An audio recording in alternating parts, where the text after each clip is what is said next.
Hey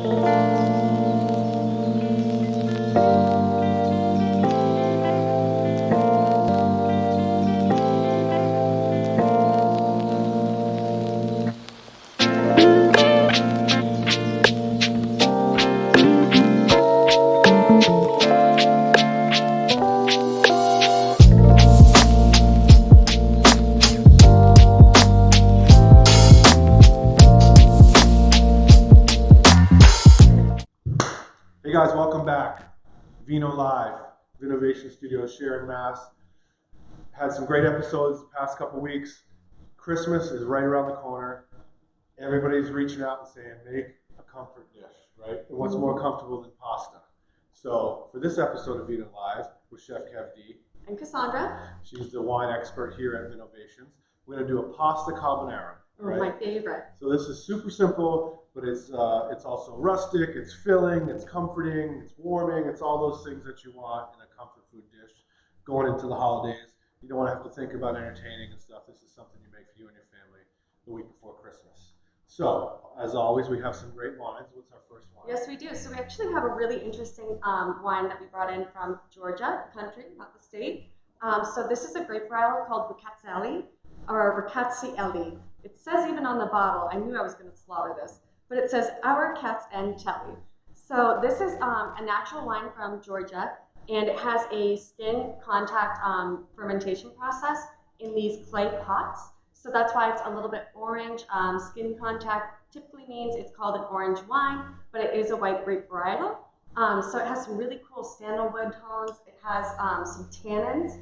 As a white wine, it has some tannins from the skin contact. And just some apricot, peach, some nice friendly fruits, something that's really going to grab onto all that egg yolk and that creaminess of the carbonara. Beautiful. Looking forward to it. Yeah, cheers. So it's got a little more funk factor to it, very earthy, a little bit of herbaceousness to it even. So I thought that'd be a really fun wine to pair with an Italian dish. So why not? Absolutely. And then a shout out to my buddy Nikki Libs, who has a show on Netflix called Restaurants on the Edge. Oh, love that. There was a whole episode about orange wine, and we have been joking back and forth about it, so it's funny that we're actually doing one, so a shout out to him. Step number one, get your pasta water going, okay? I'm using a mafalda tonight. You can use any kind of pasta you want, penne, linguine, angel hair, anything goes with this dish. I like the mafalda because it's extra thick and it's wavy and it soaks up all that sauce. Absolutely. Instead of sliding off. So get your pasta water going. When that's boiling, add in your pasta, and then we're going to incorporate that into our dish after. So in a warm pan here, we got some thick cut applewood smoked bacon here. We're just going to run a knife over that, and we're going to use this as our fat and also our flavor for this dish. So no oil, no anything else. We're going to just use the bacon. Don't need the oil. Nope. We got plenty of that going on here. And we're just going to cook that down, render some of that fat. While that's going, we have a shallot. And we're just going to dice this up a little bit. We're going to peel it.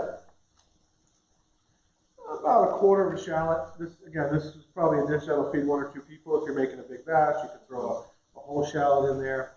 But just like you would an onion, we're just going to dice that up. And yes, our bacon is starting to sizzle, starting to get a little caramelization. As that happens, we're going to add in some of our shallots. We're going to bring all those flavors together. Yeah. Just a little bit. And then we'll add cookies too. So I did pick, obviously, it's a traditionally Italian dish. So I did do an Italian red. So this is Sangiovese, which is the grape varietal used most predominantly in Chianti, Chianti Classico, all that good stuff. So this is called Duca de Cardino. So the producer, actually, it's a funny story. He had ancestors who, back in the Middle Ages, when Siena and Florence were actively at war all of the time, they had this big battle in this field of artichokes. So he actually named this Duca de Cardino because when they were triumphant in this battle, his ancestor was called the Duke. So Cardino means artichoke. So he kind of did that as a tribute to his, like a homage to his family and his, lineage. So this is just a really nice, just entry-level Sangiovese with a lot of silky tannins, brambly fruits, a lot of herbaceous spices to it. So this is just a classic pairing for any sort of Italian pasta dish like this. Perfect, let's give it a shot. All right. Cheers. Cheers, as always. So immediately you can smell a lot of those violet fruits, a lot of that like really lively, silky tannin. So that's going to match up to a lot of that. It is that fairly sauce. light, but it's going to stand up to the bacon Exactly. and everything as well. So we give our pasta a little stir. That's getting close. As our bacon is caramelizing, that fat is rendering down. You see the shallots, they're starting to get brown, caramelized. All right, we're going to take some peas. I'm using frozen. You can use fresh. If you use fresh, obviously you want to cook them a little longer or blanch them ahead of time. So is it true that frozen vegetables, a lot of like green ones, especially like broccoli, I've heard actually have more nutrients? Well, they have than fresh. these days they do. Back in the day, no. But these days, with the IQF and the process and the technologies they have, they freeze it immediately at a super low temp, and it seals everything in. Yeah. So sometimes you can get a really great IQF product. So we're sauteing the peas, shallots, bacon.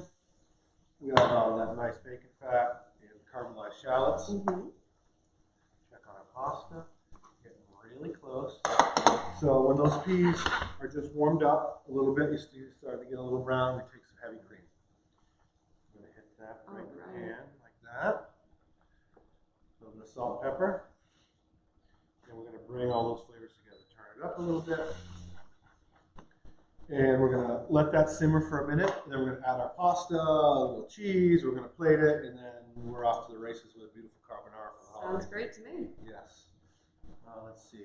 Also a little pat of butter, just to kind of thicken it up a little bit. And let me crank this up. This is on an 8 right now, so you want it to get a nice simmer. Important when you're cooking pasta, we want a little bit of the pasta water to go in that dish as well. We don't want to, unless you're cooking for the kids, you don't ever want to rinse your pasta.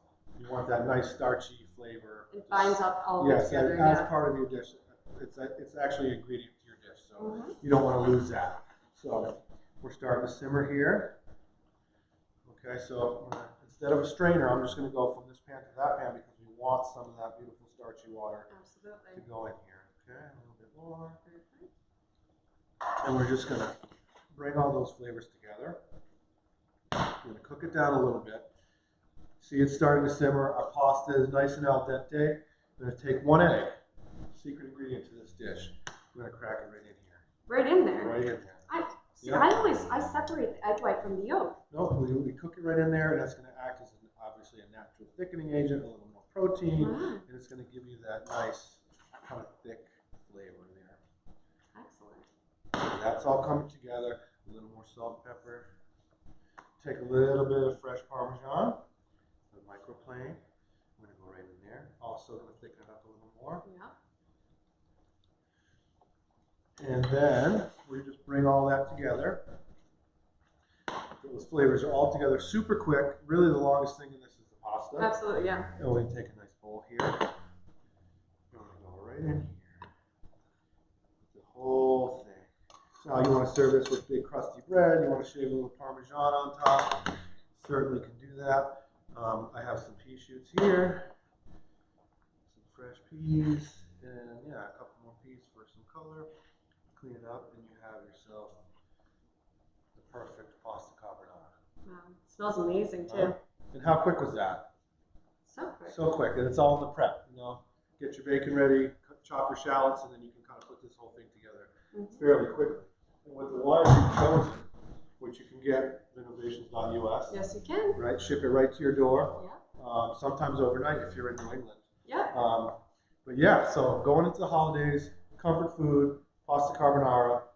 We're going to see you for the season finale next week, Christmas week. We're going to have a fun one. We're going to be cooking from home with Chef Kevdi and Cassandra. Yes. And we're going to have a couple more dishes, and we're going to wrap up season 2, which has been a fun season so far. It has been a fun season. Really? It's been a strange one, but a fun one. Well, what can we do, right? So, Chef Kevdi and Cassandra, Vino Live. Cheers. See you next week. See you next week.